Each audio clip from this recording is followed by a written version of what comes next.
Ilmu itu tidak boleh berada di tangan orang yang suka ngeremehin orang. Nah, itu. Sebaliknya, ilmu itu harus di tangan orang-orang yang menghormati orang lain, respect ke orang lain.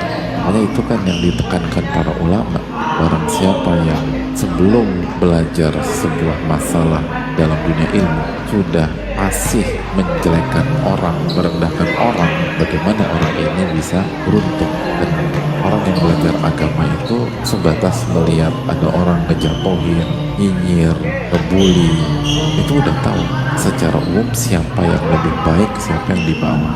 Makanya hati jangan kerendahin orang.